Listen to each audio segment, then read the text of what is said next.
93,3 FM Thompson News Radio. Sahabat Thompson, apa kabar pada sore hari ini? Kita berada di hari Rabu kembali. Dan hari ini kita sudah memasuki hari yang ke-14 ya, di bulan Juni. Tidak terasa setengah bulan berlalu begitu saja. Mungkin karena kita memang benar-benar sibuk ya kegiatannya. Dan hari ini kita kembali akan bertemu dengan Coach Adrian Lewis dalam program talk show kita Open Mind with Adrian Lewis. Minggu lalu kita absen, minggu hari ini kita menggelar kembali obrolan kita dengan Coach Adrian Lewis. Selamat sore, Coach. Selamat sore Pak Patrick dan para sahabat Thompson. Apa kabar, Coach? Sehat? Yes, kabarnya luar biasa selalu ya. Sehat. Oke, Coach, minggu lalu seru banget kita membahas tentang topik yang menarik, yaitu bertanya. Benar, ya, bertanya. Sekarang kita akan membahas tentang menolak penolakan. Yes. Ya kan gitu. Ini sebenarnya apa yang akan kita berikan kepada teman-teman untuk bisa mendevelop kepribadian kita semua ya, yang mendengarkan program ini, supaya kita memahami apa sih yang dimaksud dengan menolak penolakan itu. Oke, saya mau awali dulu dengan sebuah quotes dari Earl G. Graves. Dia adalah seorang pendiri dan publisher dari namanya Black Enterprise Magazine di Amerika sana. Dia kata seperti ini, kita harus tetap menjadi semakin kuat, bukannya semakin lemah. Karena kita tidak mengizinkan penolakan untuk mengalahkan kita. Tapi jadikan penolakan itu sebagai sarana untuk memperkuat kita. Tidak ada namanya kesuksesan kalau kita namanya mengabaikan penolakan. Jadi penolakan itu adalah sebenarnya sebuah hal yang alamiah, yang wajar. Siapa sih yang nggak pernah ditolak? Semua pasti pernah namanya mengasih penolakan. Nah, masalahnya itu yang terjadi adalah seringkali orang menganggap penolakan itu sesuatu yang wow, sampai dia berasa kayaknya kalau ditolak benar-benar merasa tertolak. Oke. Jadi sebenarnya penolakan kan sama seperti biasa. Contoh sederhana gini. Misalkan ya, saya misalkan kayak sekarang nih, kan lagi mulai tren nih di bioskop film Transformer. Nah, ya, saya bilang, Transformer bagus loh. Kan belum tentu semua orang senang Transformer. Ada yang bilang, enggak saya nggak mau nonton Transformer, jelek, bagusan nonton film ini. Nah, jadi kan kita sebenarnya kan ditolak juga kan. Nah, itu kan hal yang alami, kan? Belum tentu orang cocok.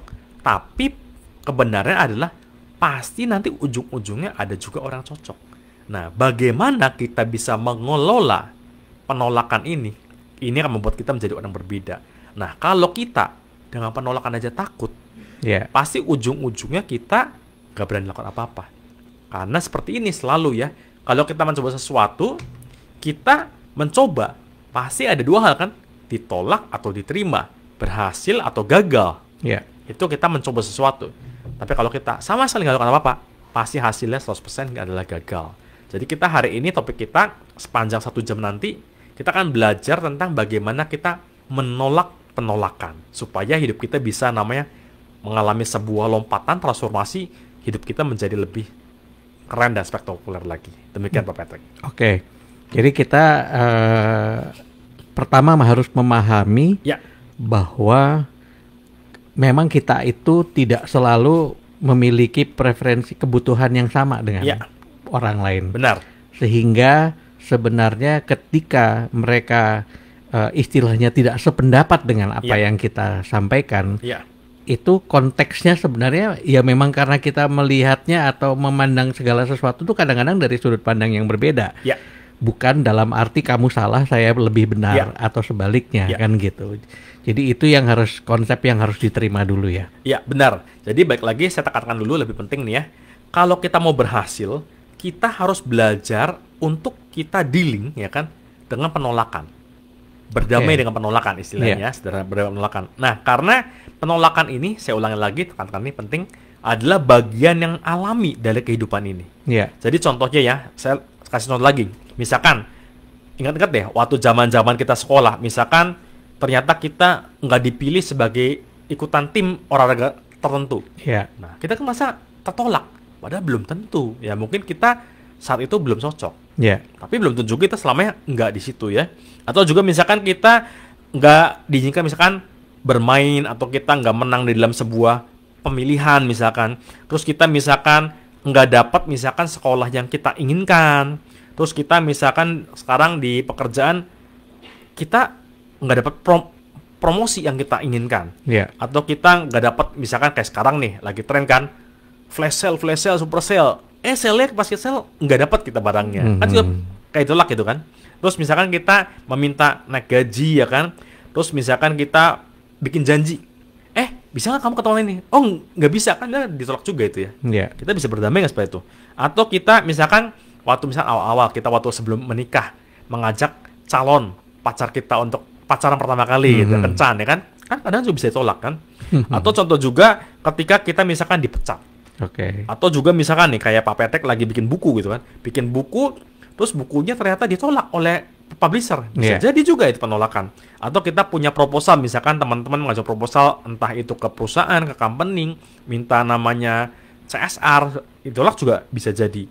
Atau kita punya ide-ide yang misalkan kita ajukan kepada kita punya pimpinan bilang, "Oh enggak setuju." Bisa jadi juga itu. Atau kita misalkan bikin desain dan macam-macam. Jadi sebenarnya penolakan itu kalau saya sebutkan list ini, yang saya sebut ini banyak banget penolakan. Dan ini sebenarnya adalah hal alami dan setiap hari juga kita pakai juga. Contoh juga misalkan kita udah berkeluarga, suami istri gitu. Suami bilang, "Saya mau makan A." Istri mau makan B. Nah, kan kadang-kadang harus ngalah. Akhirnya yang menang siapa gitu ya. Dan yang ngalah kan seolah ditolak. Nah, kalau kita tolak itu kita anggapnya masuk ke dalam hati, aduh, kacau banget nih. Nah, kan bisa jadi repot ya. Maka kita mesti belajar untuk jadi orang berhasil, sukses, kita berdamai dengan penolakan. Demikian Pak Patrick. Oke. Menarik sekali. Saya jadi ingat sebuah cerita tentang seorang sales asuransi yang begitu sukses gitu. Ya. Saya tanya gimana sih tekniknya gitu kok kamu sampai sekian lama dan selalu berhasil. Dia bilang untuk sampai di titik ini, dia bilang untuk sekali penjualan biasanya dia harus melewati 10 sampai 20 penolakan gitu. Tapi itu menjadi terbiasa ketika dia memahami bahwa memang begitulah konsep kalau kita menawarkan sesuatu kepada orang. Apa yang bisa ditarik kesimpulan dari cerita ini? Oke. Jadi sebelum ini nanti kita akan mengarah situ ya. Saya mau kita mundur sedikit ke belakang. Oke. Jadi saya mau jelaskan tentang sebuah kebenarannya. Oke. Nah, ini sebuah kebenaran ya. The truth-nya seperti ini. Bahwa penolakan itu sebenarnya adalah sebuah mitos. Itu hanya bermain di level pikiran dan mental kita. Oke. Nah, kenapa seperti itu? Karena sebenarnya penolakan itu sebenarnya nggak benar-benar ada. Contoh begini. Saya misalkan mau ajak Pak Patrick makan. Ayo Pak, kita habis siaran ini kita pergi makan yuk. Ke sebelah. Bilang, nggak apa, saya nggak bisa ada acara. Nah, kan saya soalnya ditolak. Padahal realitanya kebenaran seperti ini. Waktu sebelum saya ajak Pak Patrick, ya kan, saya kan sebenarnya makannya sendirian. Kalau Pak Patrick nolak, juga tetap sendirian. Sebenarnya kan nanti yang tulus. Oke. Bener nggak? Jadi sebenarnya itu nggak ada yang hilang dari saya. Nah, kadang orang pasti pikir, aduh nggak jadi kok, kayak ada yang hilang. Nah, ingat dulu ya, saya sebelum ngajak Pak Patrick ajak makan, kan saya ujungnya juga kalau Patrick nggak mau juga makan sendirian. Karena ada Pak Patrick, saya yaudah sekalian aja. Pak Patrick nggak mau, tetap aja saya juga makan sendirian. Kalau ada Pak Patrick, oke. Ya jadi makannya berdua.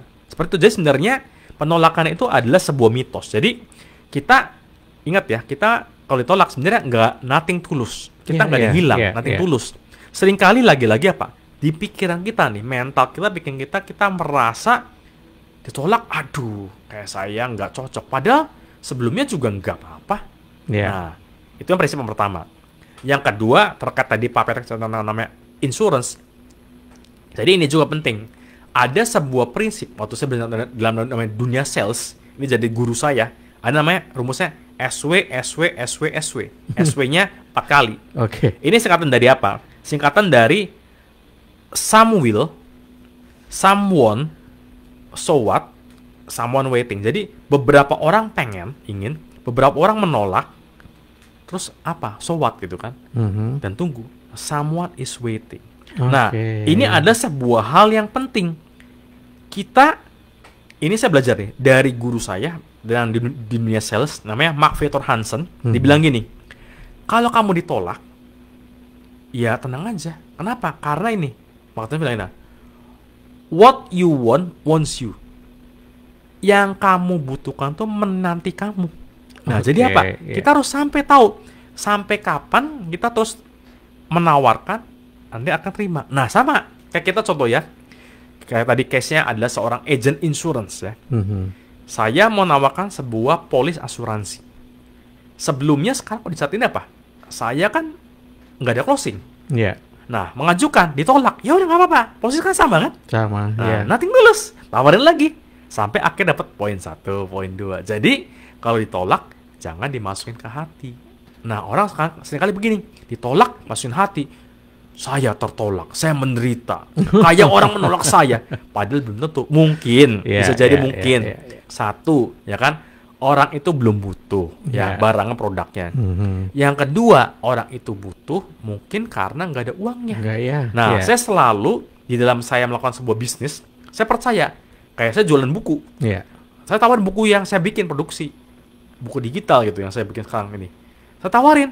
Orang nggak tertarik, ya mungkin dia kagak butuh, mungkin dia udah butuhnya level yang lain. Ya nggak apa-apa, it's okay. Terus saya juga waktu awal juga tetap nol gitu ya, nggak apa-apa, tawarin gitu ya. Dan saya juga ada tawarin, terus orang bilang, Pak saya butuh, tapi saya nggak punya uangnya, belum ada uangnya. Yang ya nggak apa-apa juga kan? Karena orang juga saya tetap nol kan gitu kan. Kalau orang deal baru 1. Jadi jangan kita punya kegagalan, penolakan itu kita masukin hati. Seringkali kita ini kalau anak muda zaman sekarang bilang apa? Baperan gitu ya, bawa perasaan gitu, gak tau baper, tolak dikit langsung baper. Makanya banyak kadang-kadang teman-teman saya anak muda bilang, waduh, baperan sih nggak cocok buat orang-orang yang mentalnya lemah katanya gitu.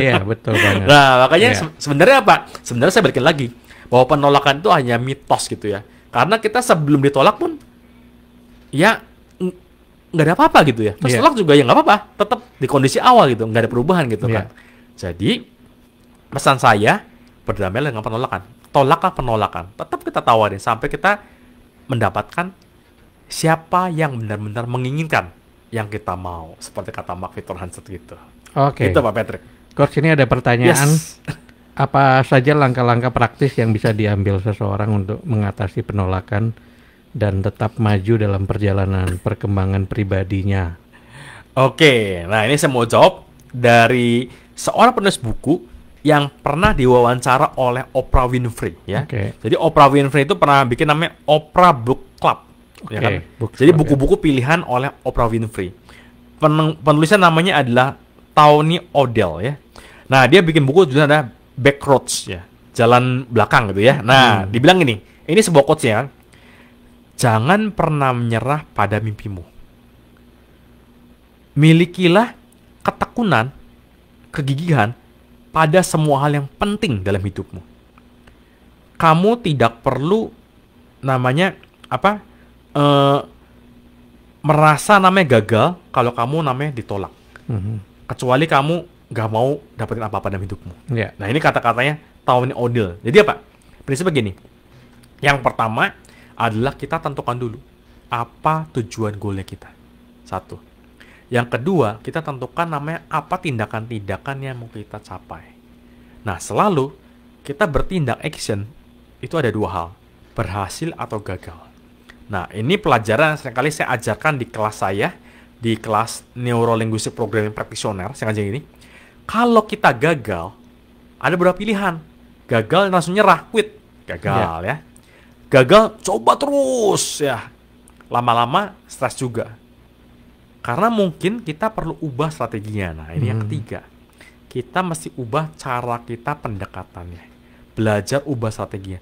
Sampai menemukan strategi yang tepat, yang akhirnya berhasil mencapai kepada goal yang mau kita tuju. Nah, di sini itu coba lagi sambil ganti sambil cari strategi yang tepat. Ini kan kita perlu namanya belajar nih. Menemukan yang tepat, yang cocok.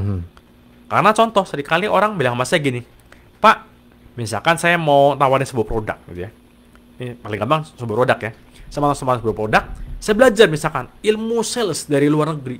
Terus yang kalian bahas saya, Coach, aku udah belajar nih, training dari luar negeri. Gini. Tapi kok saya terapin di Indonesia kok nggak works ya? Nah, saya lihat di luar negeri works. Karena dia punya culture budaya seperti itu. Dan value seperti itu. Nah, kita mesti lihat prinsipnya seperti apa. Dan waktu dimasukkan ke konteks namanya di market Indonesia, dirubah dengan culture-nya Indonesia. Kita mesti memasukkan namanya culture Indonesia seperti apa. Value-nya seperti apa. Jadi hasanah lokalnya itu ada. Jadi kita sesuaikan dengan namanya cocok dengan konteks orang di Indonesia. Karena ada hal tertentu di luar negeri cocok, di Indonesia udah cocok. Nggak usah jauh-jauh. Kita di sini sama Singapura aja sudah beda. Tipenya beda. Kita dengan di Malaysia aja mungkin sudah beda. Padahal negara tetangga dekat. Nah, kita mesti sesuaikan. Kalau kita di Indonesia fits gak dengan caranya, strategi dengan cara kepada di market. Nah, ini kalau dalam namanya konteks namanya di dalam penjualannya. Jadi intinya adalah kita never give up. Kalau kita udah menyerah, ya udah kita akan kalah. Karena ingat yang sekali saya bilang di pertemuan sebelumnya bahwa pemenang bukanlah orang yang tidak pernah gagal. Tapi orang gagal adalah orang terlalu cepat berhenti. Akhirnya berhenti kecepatan dan akhirnya gagal selamanya. Begitu Pak Patrick. Jadi kita juga mau menggarisbawahi lagi bahwa sebenarnya kemampuan kita untuk mengatasi masalah ini, ya gitu, keberanian untuk menghadapi setiap penolakan itu sangat berhubungan erat dengan istilahnya apa, perkembangan kepribadian kita sendiri untuk menuju sukses ya. Benar, iya. Jadi kita punya, makin kita tolak kan sebenarnya harusnya kayak tadi awal kan membuat kita makin kuat. Makin strong, makin terbiasa juga. Ya kan, jadi ingat kan ada quotes kan, yang tidak membunuhmu bikin kamu makin kuat. Nah, ya kan, sering kan kita dengar quotes itu kan. Jadi kalau itu nggak buat kita mati, ya kita akan jadi makin strong. Nggak apa-apa, itu kayak kita belajar. Karena ini adalah sebenarnya hal yang alami. Nah, kita sambil mengembangkan development. Caranya gimana? Komunikasi gimana? Cara penyampaiannya gimana? Cara presentasi gimana? Cara follow up gimana? Dan semua ini perlu kita belajar. Kita seringkali contoh meminta ini, kita juga ini kan terkait dengan apa yang 2 minggu lalu ya tentang meminta. Kita meminta aja kan belajar tentang bahasa. Bahasa tepat belum? Kata-kata tepat belum? Sama. Kita mungkin pada saat minta sesuatu ditolak karena kita bahasanya nggak cocok, nggak matching, akhirnya ditolak. Orang bilang bahasa ketinggian, akhirnya nggak nyambung. Nah, makanya kita perlu namanya mendevelop diri kita. Develop kita punya knowledge, develop kita punya caranya, how to-nya, semua kita develop. Dan ingat, setiap kali tolak, selalu bilang kata next, cari next. Nah, ini saya jadi ingat dengan sebuah cerita dari Kolonel Sanders ya, Kolonel Harlan Sanders ya kan, yang membuat McDonald, Kentucky Fried Chicken, Kentucky Fried Chicken. Nah, dia itu bikin sebuah resep ya kan, dan dia ditolak 1009 kali. Nah, bayangkan kalau 1000 dia waktu 1000 kali udah merasa gagal, stop. Hari ini mungkin tidak ada lebih dari 18.875 KFC outlet. Dan mungkin tidak ada KFC di 118 negara. Nah, karena dia terus-menerus cari next siapa mau, sampai ada orang bilang yes, dapat mau. Jadi akhirnya menerima. Nah, sebuah statistik. Tahukah para sahabat Thomson berapa jumlah penduduk di dunia ini? Penduduk di dunia jumlahnya lebih dari 5 miliar. Masa sih 1% nggak ada yang beli yang kita tawarkan? Masa sih 1% nggak ada yang setuju dengan ide kita? Nah, jadi apa? 5 miliar 1% berapa? Banyak kan? Nggak usah banyak 1%, 0,1% deh. Banyak juga kan? Banyak gitu. Jadi apa? Kita nggak cari siapa kan? Kayak McDonald kayak tadi, kayak KFC sama Sanders, dia menemukan sampai 1009 kali ditolak. Pas 1000 ke 10 diterima. Langsung tiba-tiba sampai sekarang jadi booming. Jadi seperti itu. Jadi kita mesti setiap kali namanya ada orang menolak, cari next, sampai kita ada orang yang menerima. Gitu, menarik sekali. Apa kalau misalnya kita berbicara dalam konteks pengembangan diri, apakah ada perbedaan antara menolak penolakan dan mengabaikan masukan yang berharga? Ini pertanyaannya yang muncul ini. Oke. Kalau kita mengabaikan, denial, itu seperti gini contohnya. Kita udah tahu nih caranya salah, tapi kita ngotot harus ini. Nah, itu berarti kita denial. Iya. Nah, kalau penolakan itu lebih arahnya sifat ke fleksibilitas kita. Oke. Kita fleksibel, bagaimana kita bisa akhirnya mengarahkan diri kita kepada tujuan. Makanya ini kan kita sebenarnya mengarah kepada evaluasi diri kita. Apakah tindakan-tindakan yang setiap hari saya lakukan makin mendekatkan saya kepada tujuan saya. Oke. Nah, kalau hal itu makin membuat kita jauh, berarti kita ada sesuatu yang perlu kita evaluasi. Something wrong kan? Ada sesuatu yang salah, keliru kan? Yang belum kurang tepat kan? Kita mesti evaluasi supaya kembali kepada tracknya. Supaya kita bisa capai itu. Nah, karena ini juga penting. Saya dapat sebuah quotes dari Winston Churchill, Perdana Menteri Inggris ya. Dikatakan begini.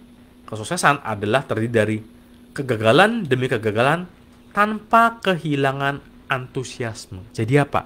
Ini penting. Seringkali orang udah gagal. Kenapa dia menyerah? Karena antusiasmenya hilang. Dia nggak lagi seperti waktu pertama kali dia antusias. Dia akhirnya menyerah ya. Nah, kita masih terus-menerus kita tetap namanya kita punya antusiasme untuk melihat, merasakan, mendengar, mendapatkan goal kita, tujuan kita, impian kita menjadi kenyataan. Karena penolakan lagi-lagi ini adalah bagian hal yang alami, natural yang perlu kita lewatin. Demikian Pak Patrick. Jadi sebenarnya baru pertanyaan atau jawaban yang barusan ini juga menyadarkan kita. Sebenarnya penolakan itu justru bisa jadi masukan kan? Bener.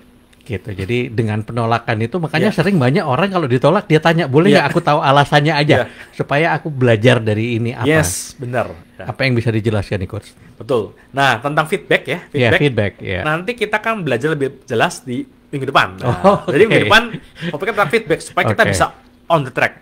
Nah, pas kebetulan tentang feedback, saya ada sebuah quotes dari seorang namanya penulis terkenal, dibilang gini. Naskah yang baru saja dikembalikan oleh editor kamu, sebenarnya itu adalah paket yang berharga. Jangan anggap itu ditolak. Tapi pertimbangkan bahwa Anda mengalamatkan kepada editor yang gak tepat. Jadi mungkin editor itu adalah editor yang belum dapat menghargai pekerjaan kamu. Nah, kamu terus-menerus kirim lagi kepada editor yang lain sampai ketemu stempel, ya kamu sudah berada pada alamat yang tepat, bukan alamat yang salah. Kan kalau kita kirim mungkin salah kan? Oh ini belum cocok, cari sampai editor yang cocok akhirnya diterima. Nah ini tips dari seorang best selling author. Jadi memang seperti itu, kita mesti coba. Mungkin kita belum menemu alamat yang tepat gitu ya. Nah kita coba lagi sampai karena paket kita, produk kita sampai kepada orang tepat. Nah orang tepat pasti dia akan beli dari kita. Gitu. Jadi yang tadi Pak Patrick cerita ini adalah proses penting. Kita mesti berdamai dulu nih. Kalau penolakan itu hal yang biasa, makanya awalnya udah jelasin kan, penolakan mitos ya kan. Kita menyadari bahwa penolakan kita menolak juga nggak ada apa-apa gitu. Ditolak tuh nggak ada apa-apa. Jadi kenapa nggak kita coba? Nah, daripada kita pikirin seperti minggu lalu kan, kalau gagal gimana? Kita ubah balik. Kalau kemungkinannya berhasil gimana? Bagaimana supaya berhasil lebih banyak? Nah, itu yang perlu kita pikirkan. Gitu, Pak Patrick. Jadi satu hal yang juga saya catat di sini itu adalah tentang bagaimana sebenarnya jangan sampai penolakan itu menurunkan antusiasme kita. Ya kan gitu. Benar banget. Bahkan kalau perlu memang kita justru mengubahnya itu menjadi sesuatu yang menarik. Saya jadi merefleksikan sama seperti seolah-olah kita lagi main game. Bener. Masuk di fase 1 gampang. Tapi masuk fase 2-nya susah, gagal. Coba lagi main dari fase 1 lagi, akhirnya bisa kedua. Begitu seterusnya sampai akhirnya kita bisa menyelesaikan seluruh perjalanan. Kira-kira gambarannya gitu ya. Karena itu kan hampir sama konsepnya, kita ditolak-tolak lagi. Tapi kita tetap berusaha gitu. Bener. Kita main game misalkan nggak naik level tertentu, mentok kan? Ya udah. Kadang kita perlu stop dulu bentar. Dan di situ kan kita no hard feeling gitu Iya, kan. no hard feeling, betul ya. Sama sebenarnya Iya. konsepnya dengan kita menghadapi Iya. apa yang ingin kita capai. Ya, kalau kita kayak game mentok gitu ya, ya Iya. udah kita mungkin terlalu jenuh. Oke. Tunggu bentar, Iya, istirahat bentar. tunggu sebentar. Nanti kalau udah mulai tenang, relax, coba lagi. Oke. Biasanya lolos ya. Iya, iya. Atau kalau nggak lolos, kadang-kadang gini, kasih orang lain. Iya, iya.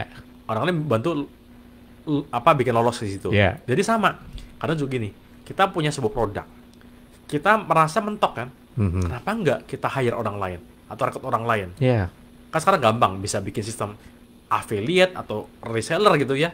Mungkin ada orang bisa tembusin produk itu kan. Iya. Sama. Saya punya bisnis seperti itu juga. Iya. Saya punya sebuah produk. Nggak tembus-tembus itu. Kemudian pada saat saya ketemu beberapa orang reseller yang beda, ternyata dia ada yang bisa loh tembus market itu. Jadi selalu ada seperti itu. Iya. Kita nggak bisa, ada orang lain juga bisa. Mhm. Nah, tapi ingat, penolakan itu kita mesti jadikan penolakan itu seperti ya hal yang natural. Nah, Iya, iya. saya mau tutup di sini sebentar di sesi ini, yang pas bulan-bulan ini dengan sebuah quote dari Sylvester Stallone, Mhm. pemainnya Rambo ya, Rambo. Nah, dia katakan ini. Sylvester Stallone bilang ini, "Saya menganggap penolakan itu seperti seseorang sedang meniup trompet di telinga saya untuk membawa saya dan membuat saya untuk pergi Hmm. daripada saya mundur." Jadi apa? Wah, ini keren kan? Iya, iya. Buat kita apa? Ditolak, makin kita bersemangat. Ayo, coba lagi, sampai kita akhirnya bisa mencapai tujuan kita. Gitu. Oke, menarik sekali. Jadi sebaiknya sama seperti tadi kita kalau main game, antusiasmenya itu tetap harus ada. Bener. Kalau kita berada pada satu titik jenuh, nggak Ya, apa-apa, ya. berhenti sebentar. Ya. Tapi jaga antusiasme itu dan tumbuhkan Bener. terus ya, gitu. Teman-teman, kalau ada di antara sahabat Thompson yang ingin juga ikut bertanya dalam konteks ini, bisa melalui WA di 0878 7766 7055. 0878 7766 7055. Coach, ini ada yang bertanya bagaimana cara mengubah perspektif terhadap penolakan menjadi peluang untuk pertumbuhan pribadi. Oke, mengubah persepsi berarti ya. Ya. Nah, ini sebenarnya adalah maknanya. Kembali kepada makna. Penolakan itu kita maknai sebagai apa? Kalau sebagai sebuah titik berhenti, ya udah berhenti. Ya. Tapi kalau sebagai sebuah titik di mana kita membuat itu sebagai sebuah batu lompatan, berarti itu sebuah peluang. Oke. Ada suatu hal yang bisa kita lompatin. Nah, ini juga terjadi. Contoh ya, kita belajar dari para studi kasus orang-orang terkenal. Contoh adalah, tahu penulis namanya Stephen King? Nah, ini penulis buku yang sangat luar biasa. Dia ternyata apa? Dia ditolak sebanyak mengalami 30 kali penolakan dan dia hampir menyerah. Untungnya dia nggak nyerah. Akhirnya nggak menyerah, novel dia yang judulnya Carrie itu dicetak sampai 4 juta kopi. Wow. Dan menjadi film blockbuster movie. Kalau dia menyerah 30 kali, nggak dapet. Berikutnya lagi contoh. Siapa sih yang nggak kenal? Namanya dengan Sergey Brin dan Larry Page. Tahun 1998, dia mendekati Yahoo. Menginginkan mengajak Google di merge sama Yahoo. Dan apa yang terjadi? Yahoo nolak. Dan terjadi apa? Kalau dia berhenti, hari ini 5 tahun kemudian Google, dari 1998, 5 tahun kemudian Google punya capital marketnya di bursa saham itu lebih dari 20 billion dolar. Oke. Nah, bayangkan gigit jari nggak tuh si Yahoo kan waktu Iya, dia iya, nolak kan. iya, iya. Nah, kalau Google waktu itu juga menyerah, nggak jadi seperti sekarang. Kita kan tahu kan market capitalisasi Google ini menurut Forbes saja, majalah Forbes itu sekarang itu sekitar saya dapat ini datanya sekitar udah hampir 10 tahun yang lalu ya. Ya. Ini 10 tahun lalu aja datanya 268,45 billion US dollar. Wow. Angka yang luar biasa kan. Ya. Nah lagi, Harry Potter. Siapa yang nggak pernah tahu buku Harry Potter? J.K. Rowling. Dia ditolak 12 kali penerbit. 12 kali ya. Iya, oleh penerbit publisher. Iya. Kalau dia berhenti, Nggak dia ada nggak akan tuh. jadi penulis terkaya saat ini kan. Iya, iya. Dengan dia punya kekayaan, salah satu orang terkaya juga di Inggris, dengan dia punya harta kekayaan bersih mendekati 1 billion US dollar dari nulis buku. Mhm. Contoh lagi, Steven Spielberg. Dia 2 kali ditolak di sekolah film. Oke. Wah. Terus dia juga punya cerita film-filmnya juga akhirnya banyak yang ditolak. Dan ternyata apa? Kita tahu sekarang Steven Spielberg adalah pembuat film yang sangat terkenal kan. Iya. Kita tahu namanya apa? Jurassic Park lah ya kan. Bermacam-macam E.T. atau macam-macam. Itu kalau di total dia punya kekayaan dari bikin film itu 3 billion US dollar. Oke. Ya kan? Itu dia butuh waktu sekitar 27 tahun dari awal pertama kali ditolak. Nah, kalau dia berhenti kan nyerah kan. Nah, yang ajaib apa? Dia waktu itu mengajukan diri untuk bisa sekolah di USC Film School. Iya. Dan terjadi apa? Setelah 27 tahun, akhirnya USC Film School memberikan kepada dia doktor honoris causa. Ditolak, Oke. Iya, iya. bikin film terkenal, dikasih gelar doktor gratis. Jadi, kalau kita buru-buru berhenti, akhirnya kita kehilangan kan. Nah, makanya ini penting. Kalau kita ditolak, kalau ini menjadikan kita stop, ya udah. Kita kan berhenti stop. Iya. Tapi kalau ini adalah sebuah peluang, nah, lihat. Jangan lihat sekarang. Lihat apa yang terjadi di masa depan nanti. Kalau kita bisa melampaui itu semua. Mhm. Ada hal yang luar biasa menanti kita di sana. Iya. Demikian Pak Patrick. Menariknya tuh ada orang-orang yang mungkin dalam konteks kalau usia ya gitu, Ya, mendengarkan kita sekarang tapi dia ngerasa wah itu gua banget tuh dari dulu nggak maju-maju gara-gara perasaan takut ditolak gitu, Ya. tidak bisa menerima penolakan gitu. Bahkan beberapa orang itu sangat mempengaruhi secara emosional Ya. gitu kan penolakan itu sehingga ketakutannya itu berlebihan. Ini ada yang bertanya kalau kita berbicara soal konteks itu, ya, bagaimana? Saya nggak tahu ini pertanyaannya kita akan lihat dari sisi apa, tapi pertanyaan adalah bagaimana cara membedakan antara penolakan yang konstruktif dan penolakan yang destruktif. Bagaimana kita dapat belajar dari penolakan yang konstruktif? Oke. Ujung-ujungnya, destruktif konstruktif itu tergantung bagaimana kita merespon penolakan Oke, itu. ya. Kalau kita merespon penolakan sebagai ya udah, ini saya gagal selamanya. Jadi destruktif pengajar kita. Iya. Tapi kalau konstruktif kita mikir gimana caranya, strateginya, ubah seperti apa. Iya. Itu benar jadi namanya konstruktif. Konstruktif. Nah, ingat lagi ya, penolakan itu dialami oleh semua orang. Ya. Banyak orang bilang, aduh saya ditolak karena saya masih muda. Hei, banyak orang juga kok anak muda yang berhasil. Ada lagi orang bilang, aduh saya udah umurnya tua, udah 60 tahun. Lihat Colonel Sanders, 65 tahun baru mulai dia. Ya, ya. Sudah berhasil. Jadi apa sebenarnya? Itu balik lagi adalah sebenarnya alibi. Alibi. Alibi atau kita mencari pembenaran atas kondisi yang kita alami. Oke. Nah, pertanyaan sebelum ke sana, lalu lebih ke belakang. Sebenarnya kamu niat nggak sih? Kamu mau nggak sih? Kamu jadi orang lebih maju, lebih baik.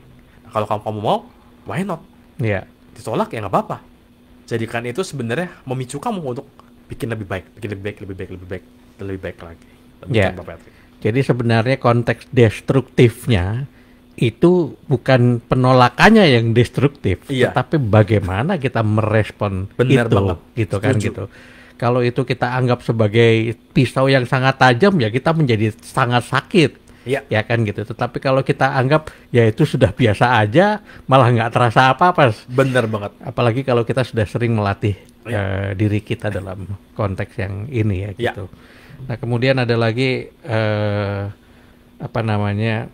Gimana sih coach cara untuk mempertahankan motivasi dan keyakinan diri gitu ketika menghadapi penolakan dalam perjalanan perkembangan pribadi kita? Iya.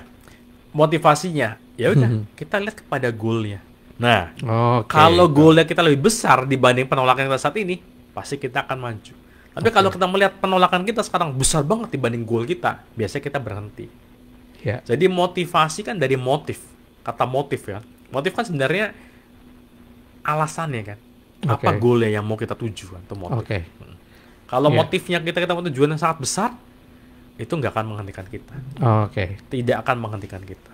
Ya. Jadi apa namanya itu adalah aspek yang kita pahami Ya,